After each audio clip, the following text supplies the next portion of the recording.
Hello and welcome to the Bedroom Studios podcast, the podcast where we talk about what goes on behind the scenes in a musician's world and bridge the industry gap by bringing their stories, expertise, and advice to early career artists. Subscribe to join us for a fun chat about life as a creative person, tips and tricks for pursuing an artistic career, navigating the music industry, and more. I am your host Emma, and joining us today is Toronto-based musician Kimberly. A singer and pianist with a background in both classical piano, Royal Conservatory of Music, and jazz studies at the University of Toronto, Kimberly wears many hats. Beyond performing, she's a songwriter, producer, and composer with a growing catalog. Her work can already be found on Spotify with 4 tracks currently available. Kimberly's artistic vision extends beyond songwriting. She's also interested in film scoring and aims to integrate her music into the cinematic world. Her dedication to her craft hasn't gone unnoticed. In 2022, she received a $2,000 grant from the Government of Canada's Factor program in support of her musical endeavors. Let's delve into Kimberly's world and explore her music.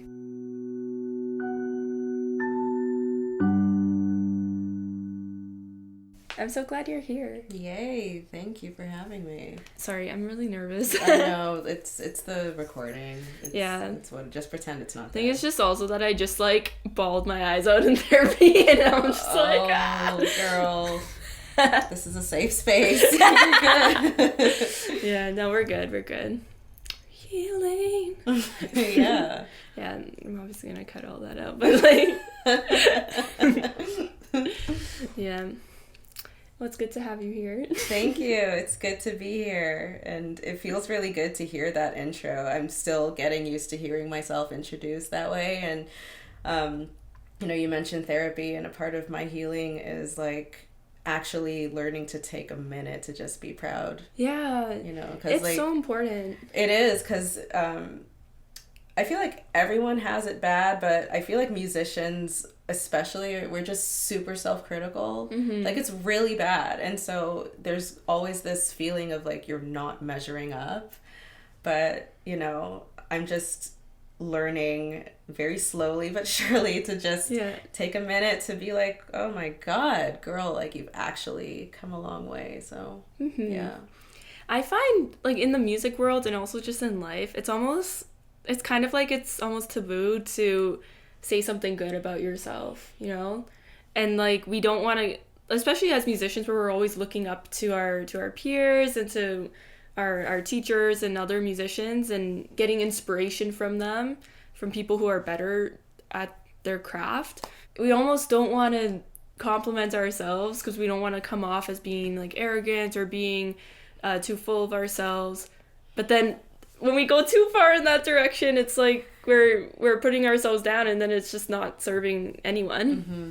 Yeah, so it can be a challenge to find that balance, and to stay grounded. It's be proud of yourself, but don't cross that line of thinking that you're better than other people that. Yeah, it's a, I guess you could say, a fine line, but I guess when you find that pocket, and I don't think it's a final destination kind of thing. I think it's just an ongoing journey.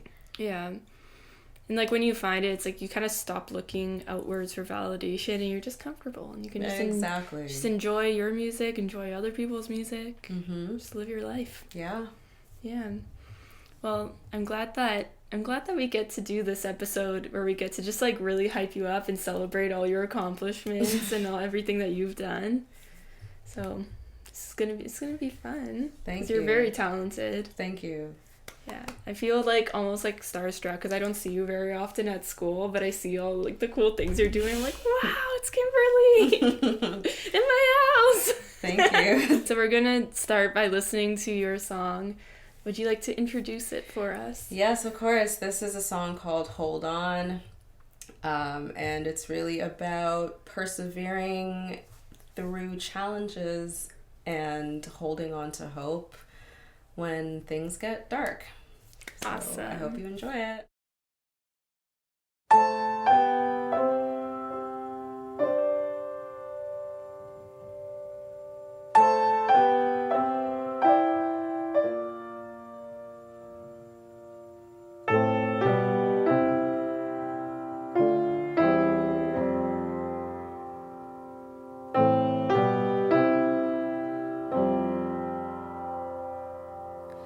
I didn't know it'd be this painful. And I didn't know that I was able to still take the fall. And there are so many questions.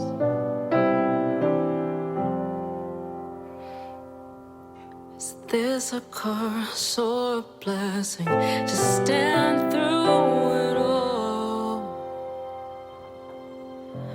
I'm holding on right now, 'cause we gotta get through somehow.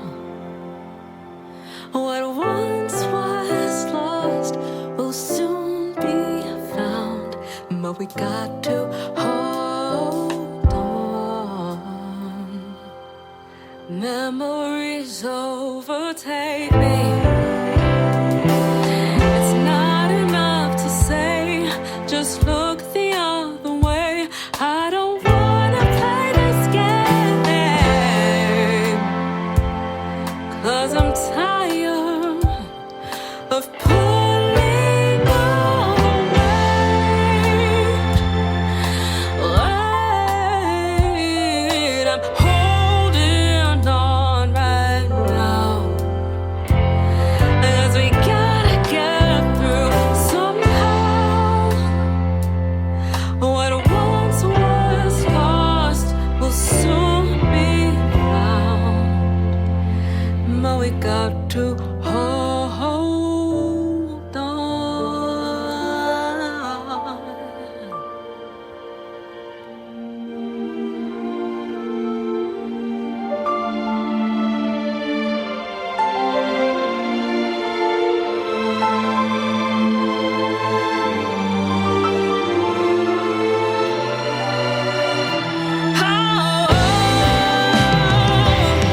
Holding on right now, 'cause we gotta get through somehow. What once was lost will soon be found, but we got to hold on. Holding on right now, 'cause we gotta get through somehow.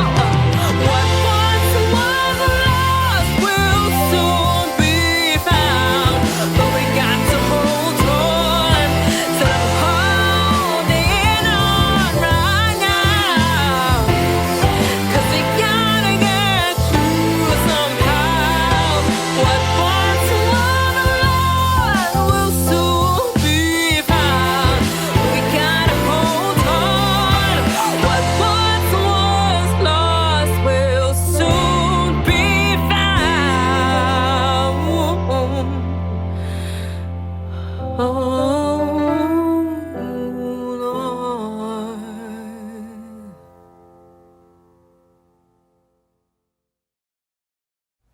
Damn, girl.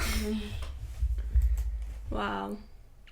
That was really impressive. I'm glad you enjoy it. Thank you. I feel like this is one of those songs that people like need to hear. One of those songs that can like really change things, like even if it's just like internally within one person. I feel it's like one of those songs that can change perspectives. Yeah. It's very good. I appreciate that. I appreciate you. Yeah. Thank you.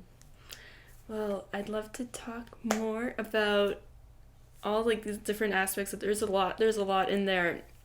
So are you the one playing piano? Yes. So what was the songwriting process like for this song? Like most songs, it just kind of came to me. I remember being inspired by Thomas Newman's writing. So Thomas Newman is a film score composer. He did Shawshank, he did 1917, he did Finding Nemo. And I remember watching analysis videos on his music and how a lot of he uses a lot of inversions and a lot of like rootless stuff going on. It's like he'll anyway, I don't want to get like too technical and music nerdy, but yeah, like there's a lot of ambiguity and mystery in his stuff. So that's where that intro came from. And yeah, like I just went to the piano and I played a bunch of inversions, and I was liking what I was hearing, and then I'm like, this makes me feel whatever it made me feel, and then I just started writing stuff down. Mm-hmm. And yeah, that's kind of how it all came together. Yeah, I have a similar writing process where like I usually start on an instrument, and then I just sort of sing random things above it and piece out the lyrics and come up with a story that like kind of more from like an improvisation type of thing. You were talking about film scoring, and the production of this song is very cinematic sounding. How did you kind of come from kind of the original idea of the song to the full arrangement with the strings and those kind of contrast and the big moments, and then how it comes down and all of that? Yeah, so I worked with an amazing team, and I just want to give a quick shout out to Headstock Music, because Headstock, they're the guys that did the song with me. Yeah, they're amazing.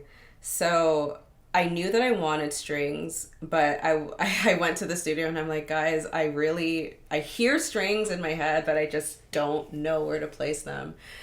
And so one of the guys, his name's Bruce, and he's just a musical god in my opinion. So he did the string arrangement for me. And I loved it. I cried, and I was like, okay, this is it. We got it. But yeah, I think like having the team and having multiple people on the project, and I think we did like 3 writing sessions where we just kind of brainstormed and we recorded everything that we did. Mm-hmm. And that's where you kind of had that weird cycle towards the end of the song where it's like 2 bars of 4 and 1 bar of 6, and then like that repeats over and over again. Mm-hmm. It's like that's what we came up in session. I'm like, it just sounded right. Oddness is friendly sometimes. My favorite thing, well, I don't know if it's my favorite thing, but something I really, really love is when pop music, like popular music, has time signature changes that you don't notice. Mm-hmm. And it just kind of sounds like a stream of consciousness type thing. And it's just, it's so pretty. Mm-hmm. Yeah. Like, I didn't know that there were time signature changes until you just said that they were. But you can kind of, it just takes you on that journey of, you're like floating in space, you know? Yeah. And that's the point. Mm-hmm. Oh, yeah. And so you mentioned that you had this team helping you with the production of the song. And I find that, like, in terms of forming a team, it's, like, so difficult to find people until, like, you found them. Do you know what I mean? Yeah. So, like, do you have any tips of forming connections and finding people, like-minded people who see your vision? Mm-hmm. You really just have to trust your gut. Like, when you meet people and you talk with them about music, you kind of just have to trust the vibes that you get from whoever you're talking to. And then, like, if you have good chemistry, then you guys can cook. How did it feel to hear the final mix of the song? So right off the bat, I'm just gonna say I have a really bad, awful habit of completely undermining myself and underselling myself and undercelebrating myself and under-promoting myself. Like, that's one of my biggest things that I'm working on right now.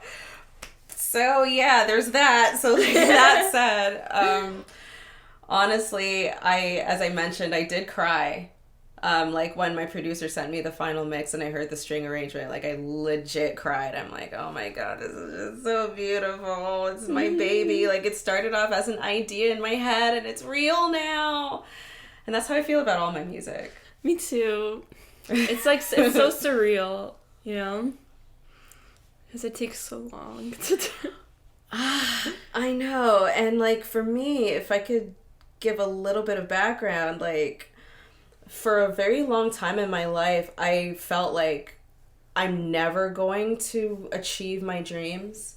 You know, like I just felt in this really stuck place, like I'm in a dark well or something, and it's like I want to make music.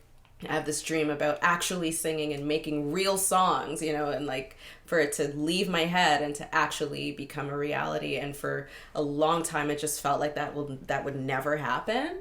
So like to actually have this on record, it's out into the universe now. Like my music is out there, and it's just it's surreal. It's surreal, and like it's one of those things that I really have to try to remember, like always remember where you come from and celebrate this, because it's worth celebrating. Yeah. Like these are my babies. I wrote them and I'm proud of them.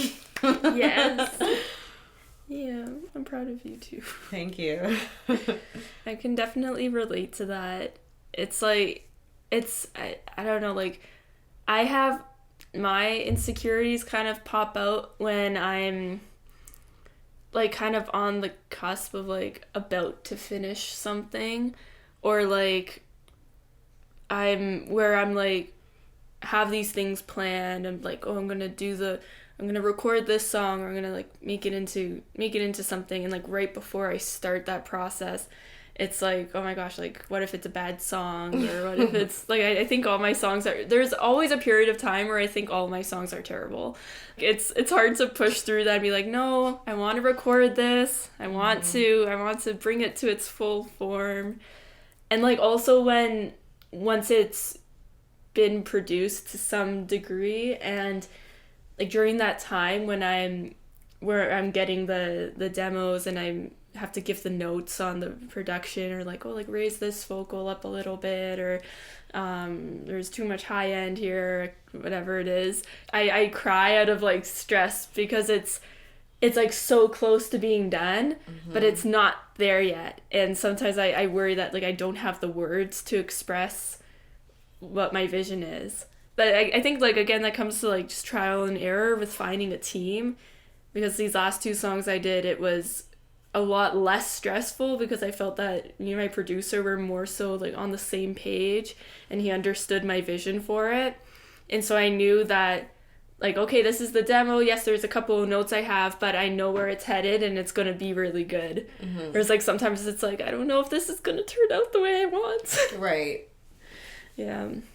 And here's the thing, like, sometimes it's good when you don't know how it's going to turn out. Yeah. Like, I feel like that's a part of the process, like, embracing the unpredictability of it all, and, like, being okay with uncertainty. Because I did not know that this song would have turned out the way that it turned out. I had a very different idea. Yeah. Like, actually, but it was just through organic development and just feeling stuff out that I was like, this sounds good. Like, this sounds better than anything I would have come up with initially. So let's just roll with it. Nice. That's the beauty of doing things creatively. It's just like sometimes things surprise you. Yeah. I mean, like, if you watch Bob Ross videos, you know, he doesn't. Happy accidents. Exactly. So it's like just embracing the process and letting go of control, which is extremely difficult. Oh, yes. Especially if you have an anxiety background like me. Like, oh God. Same, girl. Same. So you have 4 songs out now, right? So where was this one in the order of them? This was song number 2 that I officially released out into the world. The third song I have is called, and I should probably put a plug for myself. The third song I have is called Inhale. And it started off as a lo-fi beat that I did for a class last year. And then I decided to put words over it. And that I did completely solo. I let's just say that I'm learning, or it's I look at it as an invitation to learn the secrets of mixing and mastering. Because, you know, the mix didn't turn out so good, but, you know, whatever, it's out there. And there's also a music video that I shot for it that's scheduled to be released, TBD. Exciting. Yeah, and then the 4th single I released is an orchestral kind of film scoring thing. Stars, right? Yeah. I heard that one. It's so pretty. Thank you. If you're listening to the podcast, you gotta listen to all of Kimberly's songs. Thank you. So in addition to your own solo music, what else are you involved in? Oh man, so this year I took the gospel choir course, taught by Professor Darren Hamilton, and he is just a gift from God. That class was a gift, and I feel like that class really got me in touch with my soul. It got me in touch with a lot of talent that I didn't know I have. And like I'm not even just talking about singing in particular. I'm talking about like communicating with others and building community and listening, and kind of stepping outside of myself and listening to others so we could all create something beautiful. That class literally kept me going throughout the year. And I was fortunate enough to solo on a couple performances. And we had a Black History Month concert at the end of February, which was just game-changing. It's unreal, like, to think back at it now. It's like, whoa. Because we're in school and these are, like, you know, assignments, or, like, it's all academic and whatever. It's really easy to just kind of gloss over it and be like, oh, it's no big deal. But, like, it's a freaking big deal. So, yeah. Professor Hamilton got the approval from the registrar, or however that works, I don't know. But like now you can take the course multiple times throughout the degree. Nice. Yeah, because before you can only take it once for credit. Really? Yeah, so I will be back. And I'm looking really forward to that.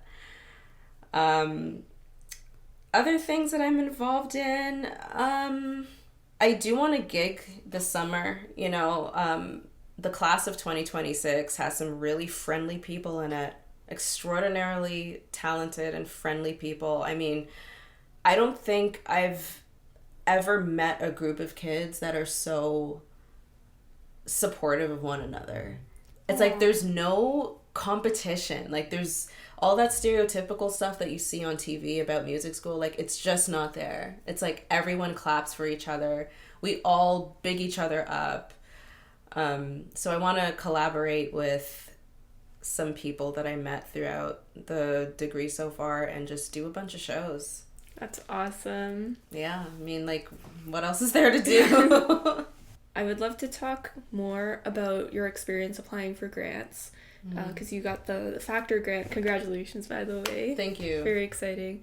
I'm currently in the grants writing, I don't know if to call it grant writing hell, but it's like... It is hell. Yeah. So I would love to hear more about kind of your experience applying, any advice you have, or like anything that you found made yourself stand out to the adjudicators. For me, when I was writing my grant, I just emphasized that my goal as a musician is like to make music that affects people positively. So I made sure to focus on the fact that like this is bigger than me. And like every artist is different, so like you have to find what that magical thing is for you. But I dug my heels into just like my story as someone that has overcome a lot of hardship and how music has literally kept me alive. And how I want to just kind of leverage my talent to help make whatever little corner of the universe I have a better place. Yeah, that's really all I can say. I feel like the song that you showed us just now, that song just like really stands out to me as something that can do that for people. Yeah, I think you've done it. Yeah. Present tense. I like to keep things present tense. Yeah, it's an ongoing journey. It's something I'm learning to just grow in. Yeah. So in school you're majoring in piano, right? Yeah. Yeah. Wow. So multi-talented. Yeah. So I'm in the jazz side. I'm on the dark side. I'm just joking. But yeah, my degree is in jazz comprehensive studies. So for listeners that aren't aware, like comprehensive at U of T just means like I don't even know how to say it. It's like there's a performance degree, there's a music education degree, and then there's a comprehensive degree. Mm-hmm. So comprehensive just means that, you specialize in a particular instrument or voice, but then in your upper years, you have a lot more room to fill up your degree with other interests. So I figure like that would be perfect for me because I have multiple interests. Mm-hmm. So yeah, I am studying piano as my instrument. And I knew that if I didn't study piano, I'd regret it forever. Because, like, there aren't many places. And, like, I understand you can learn anything on YouTube now. But I'm an education buff. Like, it really matters to me to have credentials in life.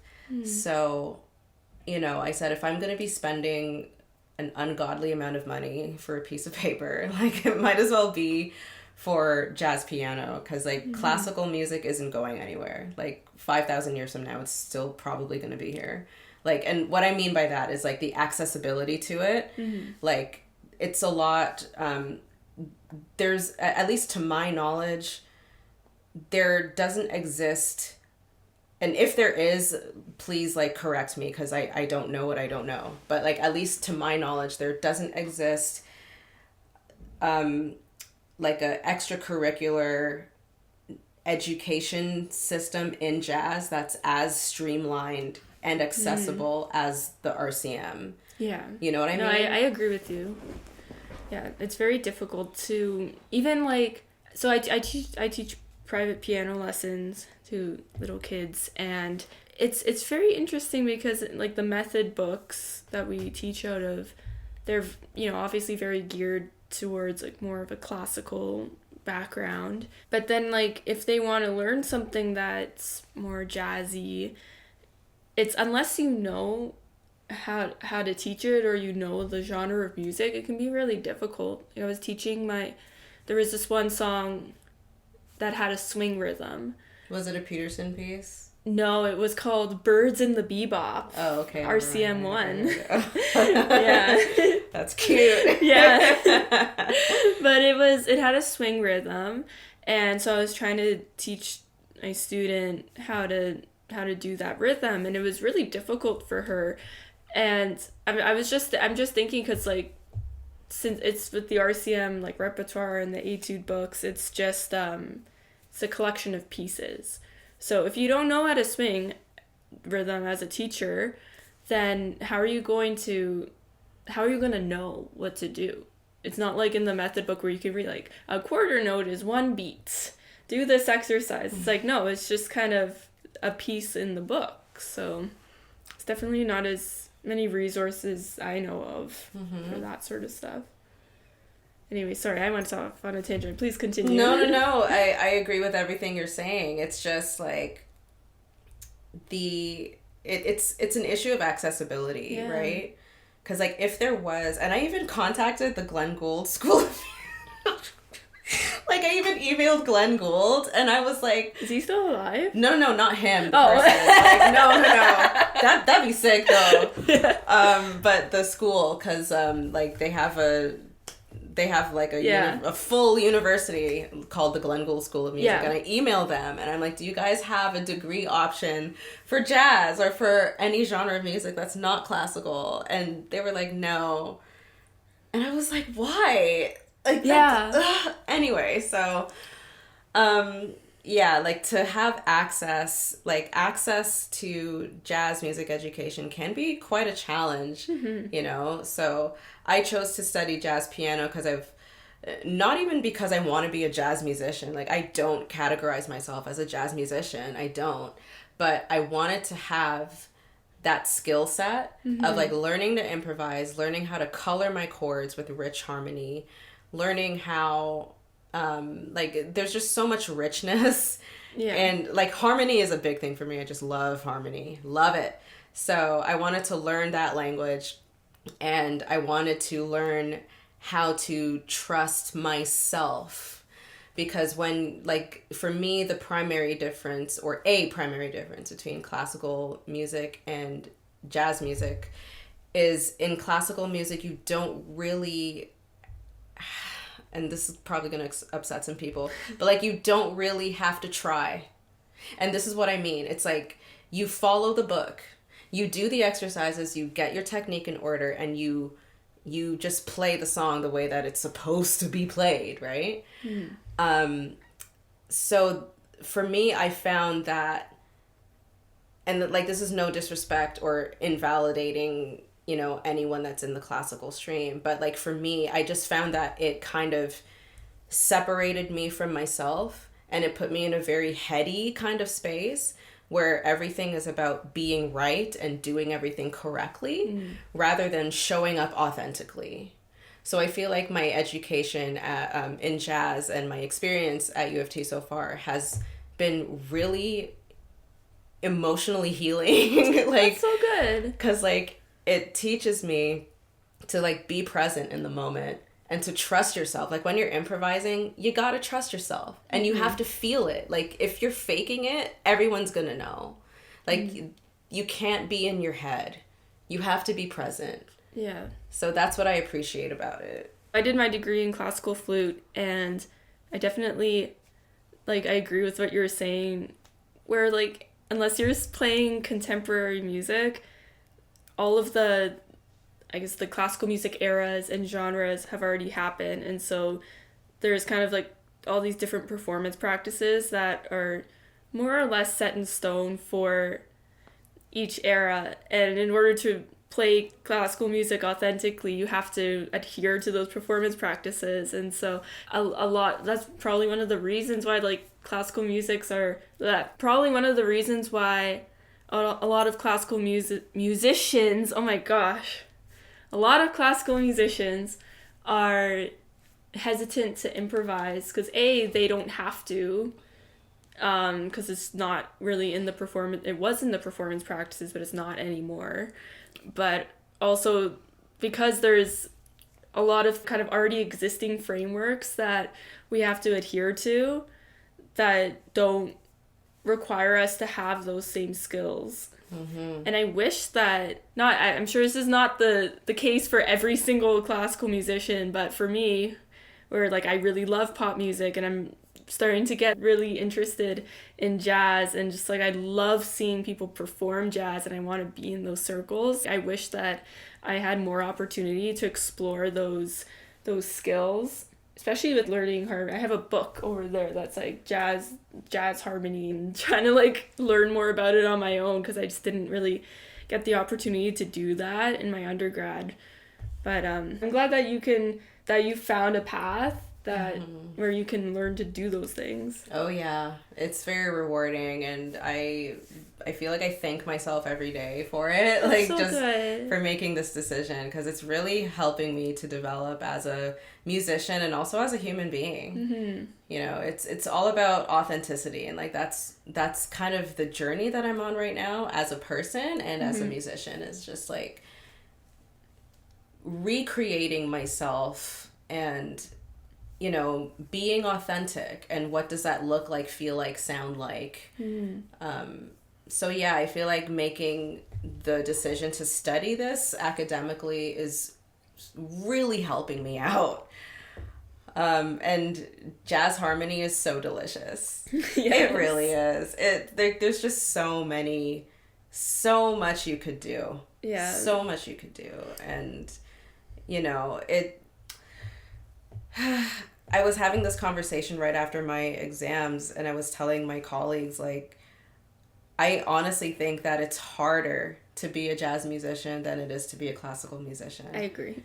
Yeah, because, like, you actually, as I said before, like, you have to be in the moment, and you have to trust yourself, and you have to have that confidence. Yeah. I think, like, you know, I would argue that with classical music, like, actually, no, with any type of music, especially when you're performing and when you're practicing, you achieve so much, like, better results when you're in the moment. For me, who is very new to jazz and hasn't had a lot of experience playing jazz, I feel so much more emotionally vulnerable because you're kind of, when you're improvising, it's like you're composing on the spot, and like there's kind of that, I feel like anything that you're doing that can be perceived as wrong, or like you made a mistake, or you intended, you did something that didn't work, but that was like your intention, that, and you made that decision and it was like the wrong decision. That's so terrifying, and it exists in any genre that you play or perform, but when something's coming straight from you, it can be so scary. It can be, but you know what it is? It's because classical education, and again, like I'm trying not to offend anyone, but like at the same time I just have to say what it is, right? Well, no, if you're like, speak your truth, and if it offends someone, then they need to learn how to take the opinions that are different from them. Exactly. Like it's not my goal to be offensive. Yeah. I'm just saying, you're just speaking your truth, man. I'm just saying what it is. Yeah. Right? So classical education conditions us to be perfectionists because like every little thing, it's like, oh, you didn't voice that C properly, or you're not bringing out the inner voices on that fugue, or you're not, it wasn't soft enough. And like there's all this criticism. Yeah. And like you internalize that as if that's normal. You know what I mean? And like I get that, like, because of the way that the genre is, just speaking strictly confined to that sphere, you kind of want to be on your P's and Q's, because that's just the way that the music is written. That's how it's understood. That's how it's always been appreciated since it began. Yeah. But like a lot of that stuff you kind of internalize, especially if you grew up, doing RCM since you were a child, and then like you get conditioned into thinking that it's not okay unless it's perfect, and it's not okay to make a mistake. And like it's that conditioning that actually goes so deep and marinates so deep within us that I don't even think we realize it. So that's why like transitioning from the classical universe to the jazz and gospel universe that I'm in now has been and continues to be a challenge. Like I still feel very challenged to just show up and just be myself, because there's always like this conditioning at the back of my head where like you have to do it right, you have to do it perfectly.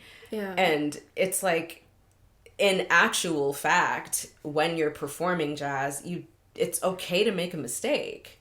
People make mistakes all the time, but you just sell it. You just have to sell it. Just turn it into a passing note. You just pretend. Just pretend that's what your intention was, and you just embrace it. You embrace the unpredictability of it all, and you keep it moving, and it's all okay at the end of the day. That's terrifying. Yeah. I have a question.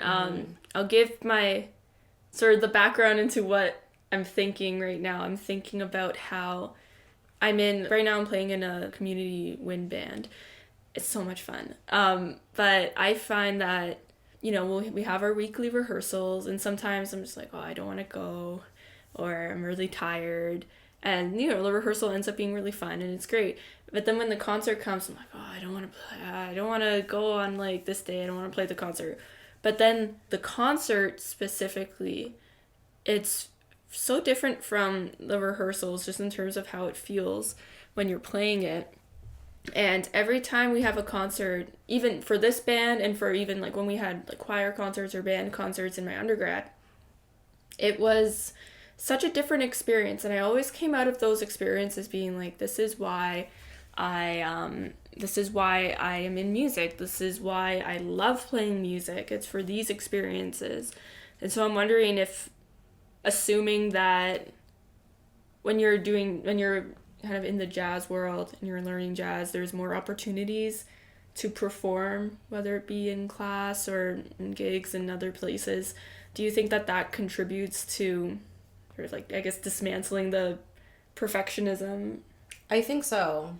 I really think so. And it's like the more I perform with other people and the more we perform, it's like, it's really not that bad.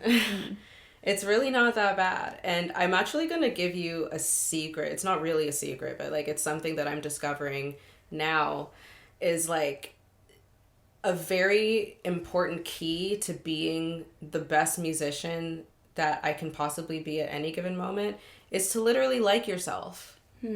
Like, because your body keeps the score. Yes. Right? Like, your body knows what you really are feeling in the moment, and your body responds. So if I go to sing and I'm beating myself up with like, oh my God, I didn't warm up and I sound so bad and blah, and like all of that storm is going on inside of me, my body's going to reflect that. And then I'm going to find myself pushing for notes outside of my range, or I'm not going to be relaxed.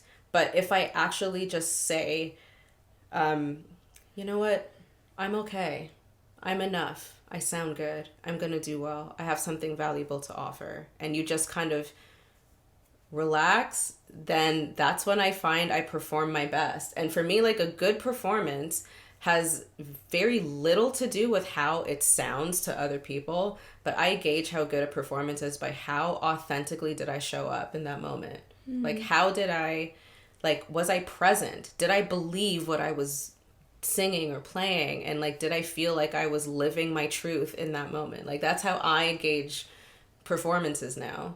And it's a work in progress. Yeah. Like, there's a lot of unlearning, like all that perfectionism stuff. Like, it's a lot of unlearning to do. But I think with time and with experience and with practice, you just kind of grow more and more into your authentic self. And that's it. I really love that. Yeah, I find it can be very difficult to separate our mentality in the practice room with our mentality when we're performing.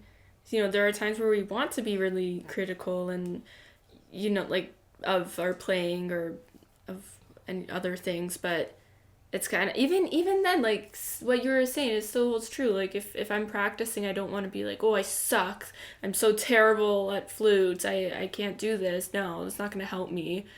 But even, I think that what you're saying can be even applied in the practice room, where it's like, I can't play this passage very well right now, but I want to work on it so that I can play it with the feeling that I want and reach people or achieve this really difficult thing. So yeah, I think what you're saying is very, very, very true and very important. Yeah, and that kind of ties into what I was saying earlier about just liking what you're doing, because when you enjoy it, everyone else enjoys it.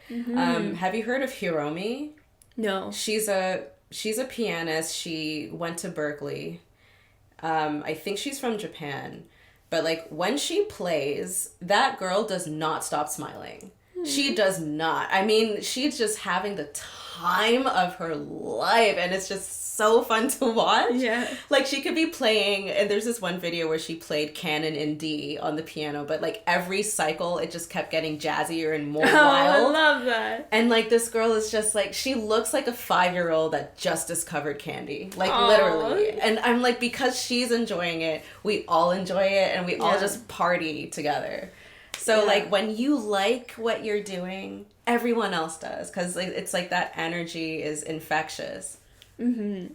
Last week I was subbing with Toronto Youth Wind Orchestra, and in their concert they brought Big Smoke Brass. They're this brass band. They started in Toronto, and they're the ones that like they busk in front of the ROM. I don't know if you've heard of. I haven't. But they're so good. Like, it was crazy hearing them play in front of us when they did their set. They were dancing around, they were shouting, and like, same as what you were saying, like, they were just having the time of their life. And like, I could not sit still in my seat. I was kind of dancing along in my seat, like I was just vibing and smiling. It was at that point in the rehearsal, I was feeling really down on myself because since I was subbing, I didn't have a lot of time with the music, and I made some mistakes that I didn't want to make a mistake, but I did make a mistake. And so I was feeling really down on myself. But then they came and they started playing, and by the end of the rehearsal, I just felt so good. Like, it just brought up my mood so much. Like, when you experience that kind of performance right in front of you, it just brings a totally new headspace. Yeah.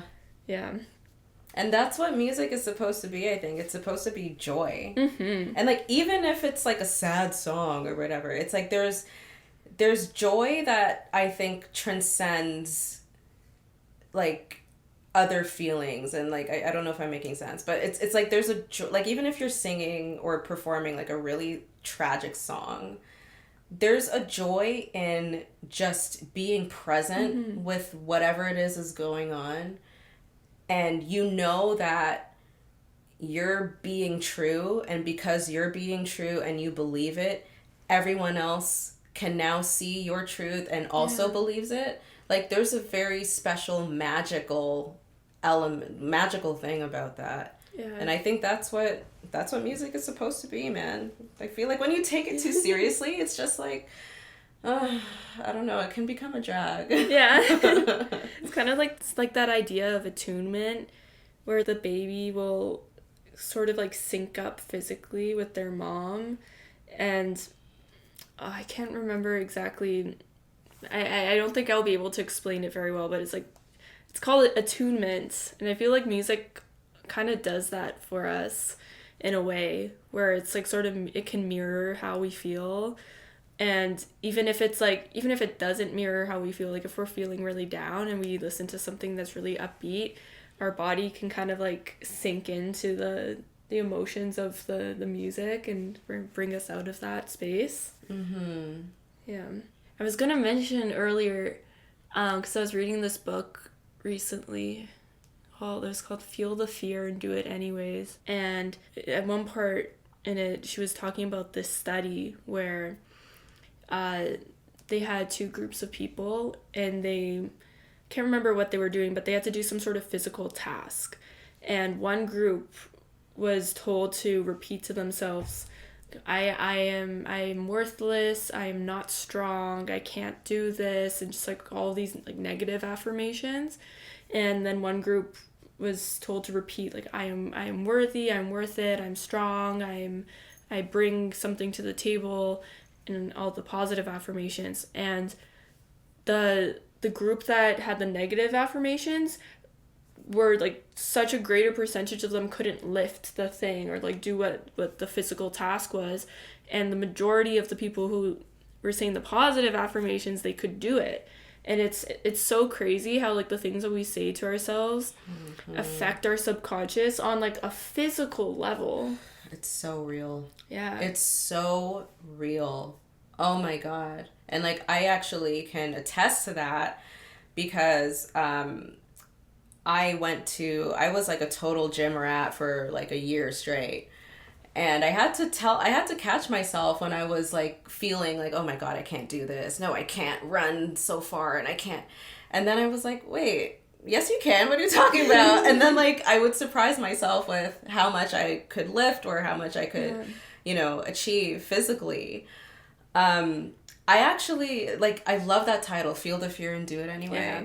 So I told the story to like some of my colleagues now, and like it's awful, but like I just laugh about it now. But when I was applying to come to U of T, I was so terrified because like I had to send in my audition tapes. It was the pandemic, so everything was online. But I was so terrified because I felt like I couldn't do it. I kept feeling like, oh my God, I'm going to make a mistake. I'm not good enough. I'm not trained for this. I don't know the genre. I'm not going to make it. And my life is going to be like awful. And I actually recorded myself having a full-on breakdown where I was like crying and I'm like, oh, I can't do this. They're going to reject me. But eventually I just did it anyway. And I just got to a place where like, you know what, I'm just going to do it. And the worst thing that they could say is no. And if they say no, I'll just keep trying over and over again and whatever. And it just so happened that things worked out in my favor and I'm here now, But I feel like, back to what I was saying about the title, like sometimes, yeah, you gotta just do it. Even though it feels wrong. It's like, just do it anyway. Yeah, it's like the way to overcome the fear is to push through it and to do the thing that is scaring you. Yeah, and just face it. Yeah.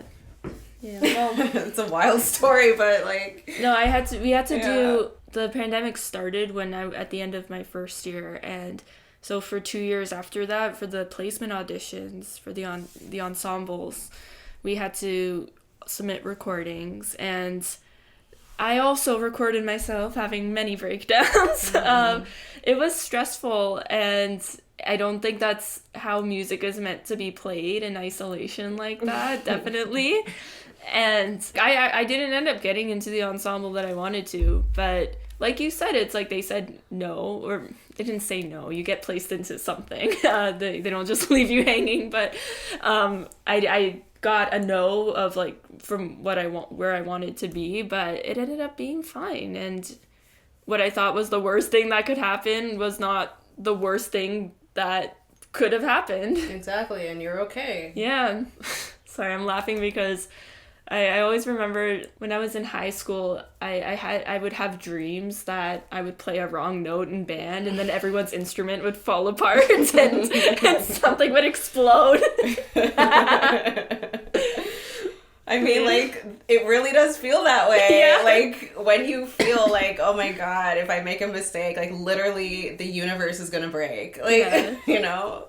And I think, like, once we let go of our own pride and our ego, then kind of realize it's just, like, it's not that deep. It's not that deep. It's really not. It's really not. Yeah. This came to mind because, you know, you're talking about your colleagues and your relationship with them. It's very clear that you have such a positive relationship with your peers, and I think that's so important to surround yourself with people who bring out the positive aspects of you. You know, like, I'm kind of, something I realized, or something I am realizing, is that, like, at first this was kind of a source of anxiety of, like, you kind of feel like a different person depending on who you're with. And, like, certain people bring out certain things with you, and it's like, how do I know who I really am? But then I kind of realized, like, that's kind of just how life is, where certain, like, you're gonna behave, like, slightly differently depending on who you're with, and so the trick is to, like, not think of who am I, but, like, who do I want to be, and then surround yourself with people who bring out the version of you that you want to be, you know? That's really interesting, and I like that. Yeah. I like that. Yeah, many nights overthinking and, like, crying. I don't know who I am. I can empathize with that. Yeah. But I like that idea, though. It's like, it's not even asking who am I, but, like, who do I want to be? Mm-hmm. And I feel like when you ask yourself that, like, who do I want to be, then I almost feel like it's a little ironic, because I feel like the answer to that question, or answers that come up, are elements of your truest, highest self that you already subconsciously know exist. Yeah. And then it's like you want to surround yourself with similar energy so that those beautiful gems within you can just, like, actually come out and shine in the open instead of, like, staying hidden. Yeah, no, I totally agree with that. That is so true. I've been thinking a lot about, like, not about my childhood, but about who I was as a child and what I wanted. I've been finding that the more I kind of honor what my younger self wanted before I started doubting myself, then, like, the happier I am. Mm-hmm. Yeah, sometimes it's not the case for everyone, and you kind of have to find where your truest self lives. Yeah. I heard someone say that go back to 16 and, like, whatever you wanted your life to be at that age, that's your truest, like, that's your truth. That's interesting. I don't know how true that is, but, like, the principle is, like, when you were younger and before life threw a bunch of garbage in your face, and then, you know, you bought into the fear and you bought into the self-doubt and you bought into all this crap, like, at some point when you were younger, you knew purely who you were and what you wanted. Mm-hmm. And I feel like that is, like, spiritually speaking, I feel like that's kind of the point of life, is, like, getting back to that place of purity and trust. Because, like, when we were kids, we weren't encumbered by fear and self-doubt and self-hatred and trauma and all of this stuff that we learn as we get older. Like, we just kind of had this pure expression of ourselves and this pure relationship with everything around us. And so I feel like a part of life is kind of reconnecting with that space and living with that space. Because like me personally, like I believe that that space within us, like that is the truth. I think all this stuff about like comparing ourselves to each other and feeling down on ourselves, like I think that that's the lie and that that's the illusion. Yeah. So, you know, I didn't mean to get so deep, but yeah, no, this is like therapy part 2. But it's so true. I know, like, for us as musicians, this is kind of the way that one of the ways that we can access those parts of ourselves. But, like, it could be anything. It could be, like, visual art, or even, like, some people, like, with sports, or, like, different. It's just, like, kind of finding your, like, what you connect with that allows you to access your authentic self. For me, it's Disney. I love Disney therapy. I've been rewatching a lot of like old movies. Like I just did Sleeping Beauty, and I watched Beauty and the Beast and Pocahontas. Like all these things that like when we were kids, we were like, oh my god, and like the songs. Like for me, that reconnects me with like, oh, life is actually supposed to be joyful and spontaneous and fun. It's not supposed to be all serious. And I love watching like inspirational movies, even if they're a little bit cheesy. Actually, I kind of like it when they're cheesy, because then it's like it becomes a comedy. But like I feel like whenever I watch a movie where kind of someone's like, you know, in a tough situation, but then they work really hard and overcome it, it just like it really inspires me, and it makes me feel like, you know, yeah, there's some things that aren't so great, but then we can still do really awesome things. And I actually in band we're playing one of the pieces we're playing is The Lion King, like a medley, and I got homework this week from my section leader to watch The Pride of Simba, because I didn't know that there was a part 2 of The Lion girl, King. You didn't know that? No, I didn't. Oh my god, you missed out. I know.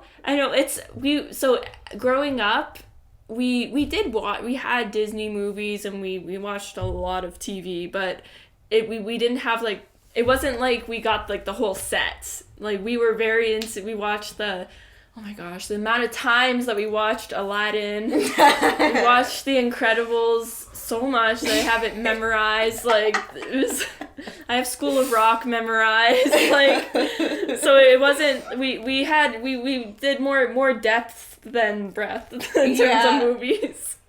So yeah, I watched bits and pieces of The Lion King, but I have yet to watch the whole thing from beginning to end. But my homework this week is to watch The Pride of Simba. Oh, it is so good. And speaking of like memorizing movies, like I actually watched The Lion King so much that I literally have the script memorized from front to back. Like I could recite the entire thing. my favorite, or see, I keep on saying my favorite, a genre of TikTok that I really like is when like people are like, I'm gonna write the entire script of the Bee movie on my wall. It's so funny. I didn't know that was a thing. Yeah, it's like, it took him so long. He literally wrote the entire script. Okay. And I think like someone did the same thing, but with Shrek. I need to check this out. Yes. Highly recommend.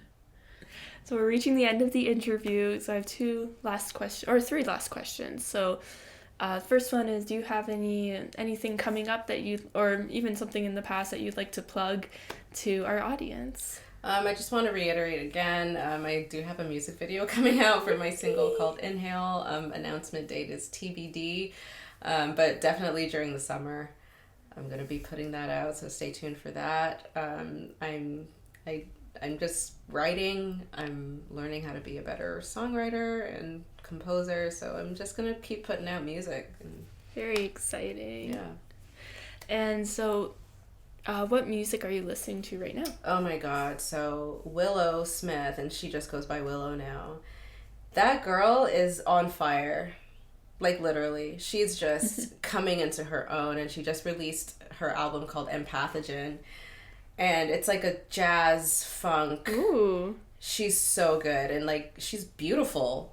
Like she gets, sorry, I'm like struggling to find the words. Like it's so beautiful to watch her in her element and to watch her be her own person, so full of wisdom and artistic mastery. It's like she has a song called Big Feelings. Me. I can relate. Yeah. And like the second half of that song is just super jazzy and funky, and it has like an odd time signature, and it's just so good. So good. Very cool. Yeah, I am a fan. I'm a fan. We'll add it to the playlist. And we have our last question is, what resource or piece of advice would you give to your younger self when you were beginning your journey? Oh, girl, just trust yourself. Just trust yourself. Know that you're good. You're a blessing. And don't be so hard on yourself. Mm-hmm. Yeah, definitely are a blessing. Thank you. Yeah.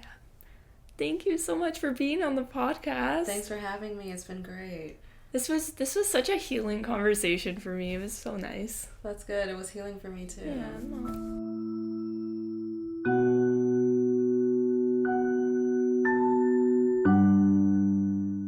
Thank you so much for listening to this episode of the Bedroom Studios podcast.